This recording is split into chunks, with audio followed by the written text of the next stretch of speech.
So what I wanted to talk to you about, and I hope I'm not telling you things that you already know as experienced PhD students, I want to talk about when is the right time to write up.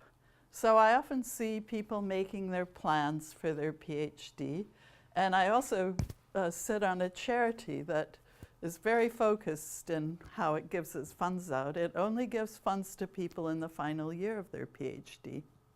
And many times people are saying, I'm in my write-up year. So they imply that they've spent 3 years doing research and they're spending a final year doing the write-up.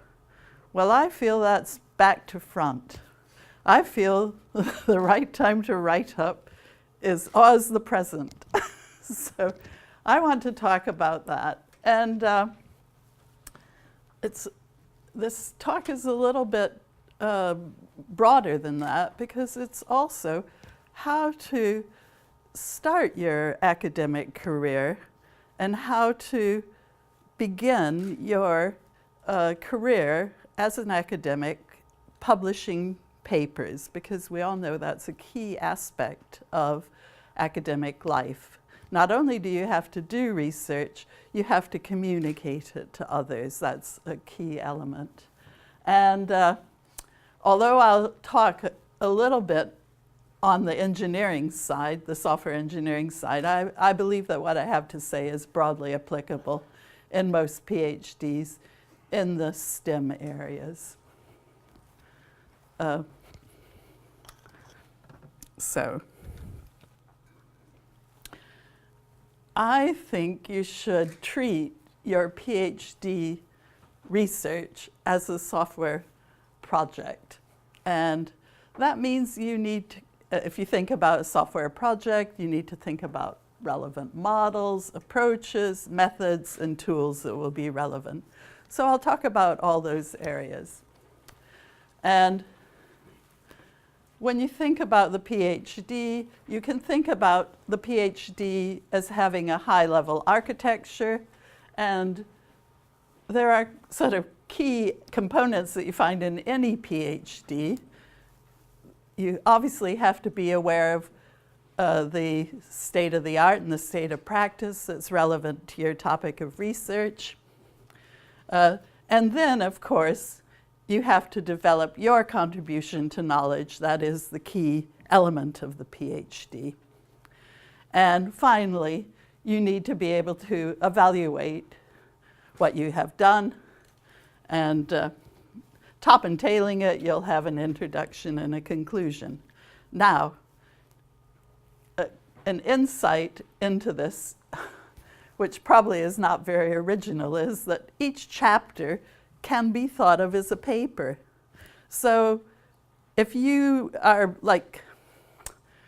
you've probably already read lots of research papers in your studies, and you know that each paper has almost the same format. It has an introduction, it has a conclusion. It also has some background, has details of the work, the results, and perhaps a discussion of the results, evaluating them, and perhaps exploring areas for further work, etc. So often, if you have a good PhD that someone has done, you will often find that there is a paper which is almost a distillation, like the paper of the PhD.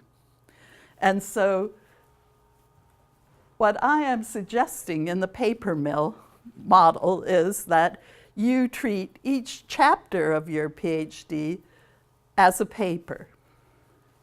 And I think it is important, and I think it's usually quite helpful, if you can top and tail each chapter, rather like Somerville and Pressman do. So obviously I'm a software engineer. I've spent years and years teaching second-year students software engineering, and Somerville and Pressman are the two key textbooks that are generally used for second-year software engineering. And Somerville, in particular, I think, has a very good practice. At the beginning of each chapter, he lists the objectives. So why should you read this chapter? At the end, he lists the key points. So you've read the chapter. What should you take home from reading the chapter? So if you can top and tail each chapter of your thesis in this way, that will be very helpful to readers of your thesis. Also, if you're writing a research paper, you may be working on a series of research papers. So each one, you tell people why you should read this paper. And at the end, you say, these are the key messages you should take home from reading my paper. And of course, I don't know about Brunel, but in many universities, and I have had the pleasure of examining some of these theses, it's possible to submit a series of research papers as a doctoral thesis. And usually that includes an accompanying commentary that gives the overview and shows how the papers are related and how they contribute to the research that the person has carried out. By the way, I hope you'll feel free to interrupt me if there's anything I say that you find unclear you'd like to question. Now, many of the ideas that I'm going to present are from this book, How to Run a Paper Mill by John Woodward. I don't know how many people are familiar with this book. Okay, good, good. Well, I often give this to my new researchers, my new PhD students. I feel it's a little Bible, and it's freely available. And it's a wonderful book. John is retired now, but he was a professor of engineering. So it's a very practical book and ahead of his time. It's about how to write your thesis. It's about how to write research papers. It's about how, as a young academic, to build your career up. And ahead of his time, one of the main protagonists, he has a gendered balanced approach. So it's a young woman academic in the latter part of the book. I forgot what her name is, Dr. Perfect or something. Anyway, you can see he was inspired by some book, how to play the trumpet. And I've often talked about this book when I've been working with colleagues in Finland. I had a long association during my career with people at the University of Oulu in Finland. And in Finland, this is quite funny because as soon as you come into the main airport in Finland, there is a big sign, paper, pulp, power. So they know all about paper mills in Finland. Of the practical sort. So one thing that John says is he distills it down to 3 key steps when you write a paper. And obviously, the key purpose of the paper is to communicate about your research. So you obviously have to do research work, and that is at the core of your paper. By the way, I'll make these slides freely available, so you don't need to. And you do the work, that's your contribution. And then you need to communicate what you've done, that is, produce the paper. And it's important to set your work in context, to be aware of relevant work and related work. So we can summarize these. Do the work, write up, search the literature. So those are 3 steps, right? Now, what's important is that you can do these in various orders. So let's think about that. So Woodward is a bit pejorative of this approach. He calls it the factory farm approach. And you may want to reflect on how you've been doing your PhD. So I would say here you search the literature, you do the work, and you write it up. So in software engineering terms, we could call that the waterfall approach. And it comes with all the problems of the waterfall approach. So we all know how the waterfall approach has been refined with feedback and iteration within the cycle, etc. And Woodard also says that if you look too hard at the literature, spend too much time reading the literature, that can inhibit innovation. And so again, he's a little pejorative. So he says, this is useful for join up the dots research. Now, there are some projects and areas of work where this approach is relevant. So you may be joining a big existing project. There may be an area of work that has been identified that needs to be done in the context of that project. And it may be a PhD-sized chunk of work. And you may be explicitly engaged to undertake that work.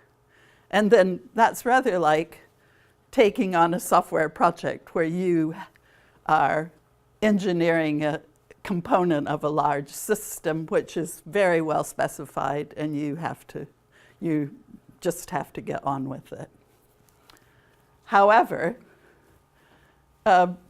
even if we are like denigrating this work a bit, how many of you are familiar with Parnas's paper, A Rational Design Process, How and Why to Fake It? Okay, this is one of my favorite papers. It's quite an old paper, but the sort of key point is, and think about it, when you have a big problem to solve, you go down different ways, you go down blind alleys, but in the end, you may solve the problem.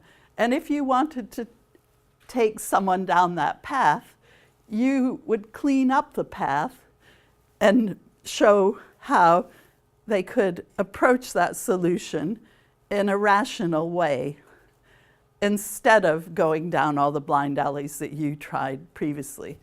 Now, yes and no, because sometimes what appeared to be a blind alley later turns out to be quite a good path, but you maybe closed it off too soon, etc. So I'm a bit, I think, yes, that is a good approach, but you need to think. You don't want to wash all your dirty linen in public when you write a research paper. You don't want to say all the stupid things you tried that didn't work. But on the other hand, maybe even for yourself, it's useful to remember some of those. However, showing how the research develops in a rational way can be a very effective way of presenting it. Yes? Quick question. So does Woodward actually suggest a reason, a way of preventing missing stuff that might be key literature? So where it's viewed that looking too hard at literature inhibits innovation, and there's a danger that you might miss some stuff and then that you end up reinventing the wheel. Sort of, yes, that saw as problematic. I think I'm not, you'll see when we go through some of the other approaches, I'm not advocating throwing the baby out with the bathwater. You almost never end up inventing the exact same wheel. Yeah. It's much better to invent the wheel and then look at the other wheel later to see what's different about yours, because the little Yes. tricks are evident. Yeah. If you've read too much on wheels, you'd never have done it at all. This is the second approach. This is what I call the experimenter program approach. And often I've had a PhD student who just, wants to get right into it. And, like reading lots of papers by other people about their research, they want to try it. They want to get down and tackle some of the problems. Now, this is, for this kind of student, doing work, searching the literature and writing up can be a much more effective approach. However, what I'm suggesting is that you take an agile approach. So you take these in incremental doses. So that you don't do your whole PhD along these lines, but you may do some experimental work early on. And in a sense, I think this is similar to prototyping.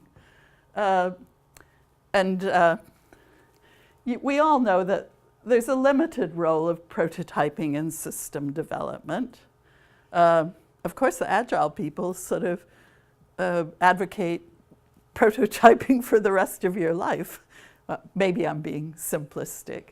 However, if you're designing the control system for a steel mill, where I've spent a lot of time doing research into that area, you can't really do prototyping on some elements of steel production because you might blow up yourself and all the plant.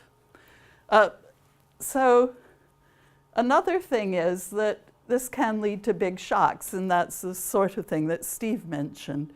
So you may have got right in there, got stuck in, be working on things, and then later you find out, there have been 6 other people working on this area, and I've just been reinventing the wheel, maybe with knobs on, but so that's we've gone through 2. Now I've joined up these, and I call them quick and dirty approaches to writing papers. And if you think about your research as a series of developments, then you can think about applying these, even though they might sound back to front. So you do the work, you write it up, and then you search the literature. Or you could even write the paper first, and then do the work, and then search the literature. Now, you may be lucky, but this is a bit of a gamble. However, sometimes there's a good reason to apply this approach, and it's when you're writing a speculative paper. So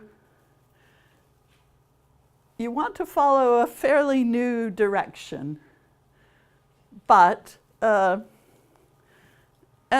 I think that there is you think, well, this would be a great project, and if this project came off, I could have all these results. And, but you do need to actually notice in both these approaches, you do have to do the work, and you do have to do the background research on the literature. And also, please do not attempt to make referees or examiners point out the known problems in your work. So, there's nothing worse than reviewing a paper and, saying, you haven't really followed this through. This is, et cetera, et cetera. Nice idea, but, close but no cigar. So, there are even further what I call, and what Walkworth calls paper chaser. So they're kind of like, people say, well, let's fly a kite on this. Write up, search the literature, do the work. So this is a little bit different from write up, do the work, search the literature. At least after you've done the work, you do put it in context, and after you've had the good ideas, you put it in context, and then you actually do some hard work to back it up. And there's a slight variant on that. Search literature, write up what your idealized results would be, and then attempt to achieve them. So in the first, you write what you would like to happen, and you can think of this as an imaginative draft, an idea for a paper. And also the second allows you to pursue a brainwave that could be outside your usual line of research. And it is informed by searching the literature, so it is informed speculation.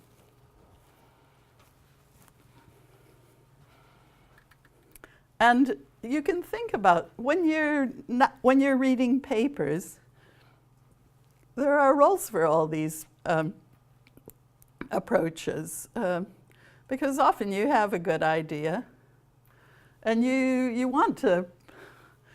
The key thing about writing up all the time is you can publish your papers, you can get reviews from your peers, you can get feedback. And all this is very important in the process. So when you're doing research, it's quite useful if you're continuously writing it up. So you can think of your thesis as a series of papers.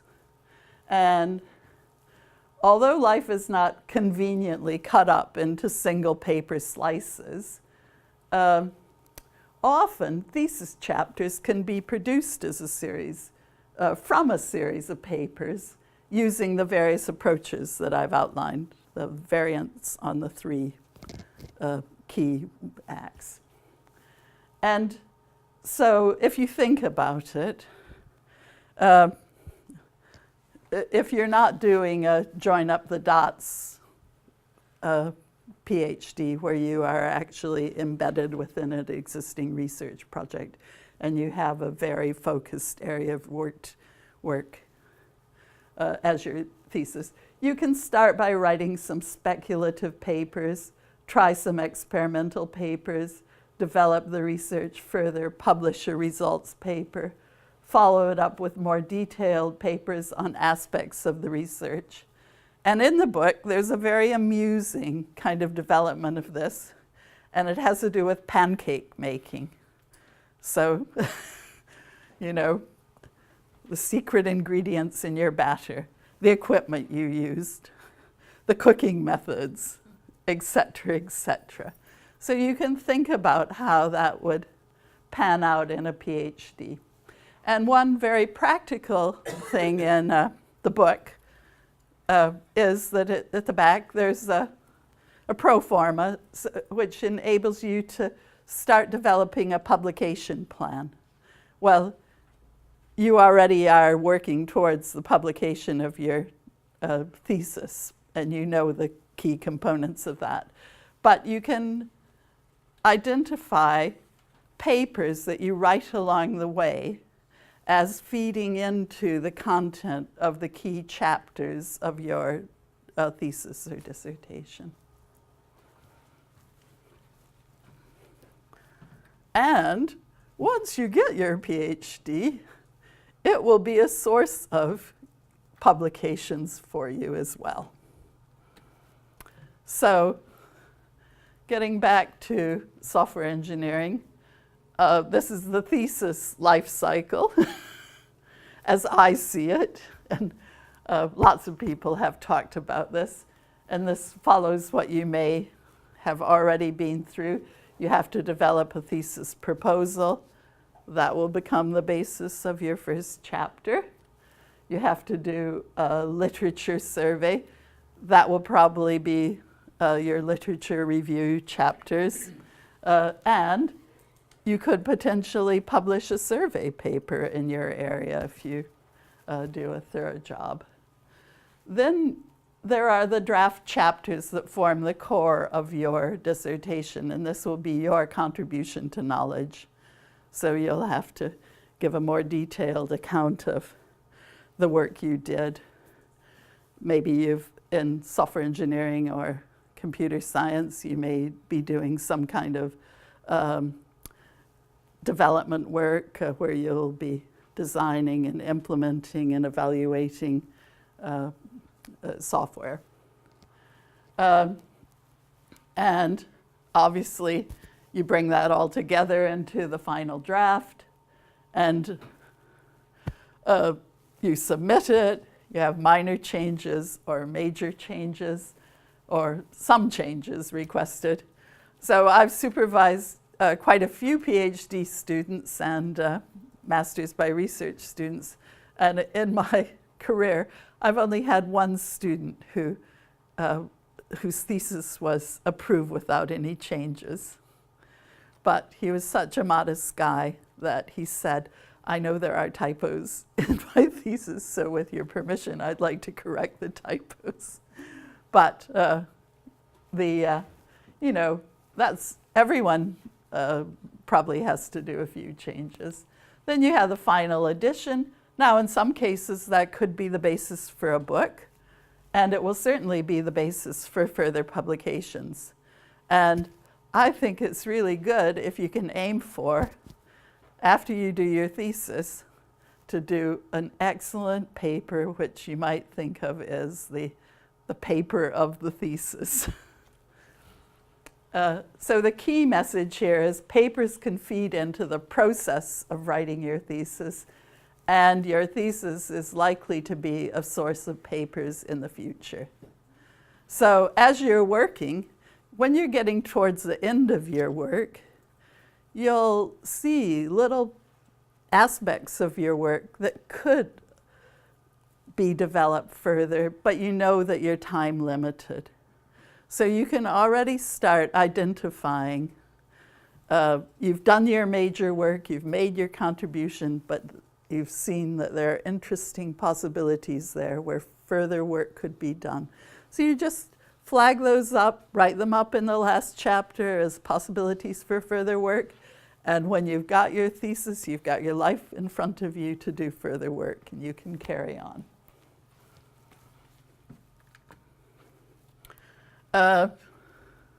So I think it's important also, you're writing these papers, but you need to get them out there so you can get feedback. So obviously, your supervisor is the key, or your supervisory team. They're key in giving you feedback. But it does help to get feedback in a broader arena. So early on, you can present your papers at PhD or doctoral symposia, workshops, consortia. So particularly, remember that at workshops, people are happy to hear and often invite papers from PhD students. So, and it's a great opportunity for you to go and meet other people working in your field and get feedback from them. And you can do research posters or workshop papers. And then obviously you may want to work with your supervisor to produce conference papers and journal papers. And particularly as your work progresses, and these papers will typically come out of the core of your thesis, your contribution. So I'm being a little bit facetious here, but one of my roles in the BCS is that I chair the open source group. So you've heard of the motto in open source: release early, release often. So that way you get feedback. So if you're making some error where you've ignored a core element of the research, etc., well, someone is likely to put you right. And it would be nice if it could be early on so you can fix it rather than wait until the end. And every time you expose your work, hopefully you'll get useful feedback. Even if your paper doesn't get accepted and you just get comments from the reviewers that are helpful. They can help you produce a better paper that will get accepted next time. So I'm looking at approaches in software engineering. And we talk about the top-down approach, bottom-up, middle-out, big bang versus the serialist approach, evolutionary. And in a sense, I think you have to be the judge what's the most appropriate approach to take. But remember, it's not looking at your thesis as a whole, it's looking at writing up aspects of it in the paper, in the form of a paper. And of course, one approach rarely fits all. There are no silver bullets, etc. We all know that. And I do feel this overall an evolutionary approach or incremental approach. So start writing up as soon as you can, you know. And as I said, you know, if you do a good literature survey, your supervisor may help you turn that into a survey paper, etc.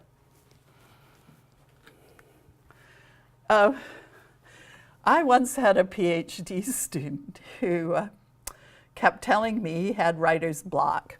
So he couldn't, that he was having difficulty, you know. I'm putting him on this firm diet of writing up, and he's saying, I just can't write anything. I've got writer's block. So I told him, well, I think you need to read some really good papers, and that will inspire you to write your own papers. Well, for him, it didn't work very well, because the next time I saw him, he told me he had reader's block. So if you have writer's block and reader's block, you probably need more help from your supervisor. But I can't overemphasize how reading exemplar works in your field can inform your own good writing. And just think about the role of design patterns in software reuse. You know, read the classic papers in your area. They're important. And when you read a paper, study its structure. So some papers are almost like a distilled PhD thesis in their format. And of course, your supervisor can help you with this, but reading exemplar PhD theses in your area, and perhaps beyond, can be instructive. And probably you should do that as soon as you can.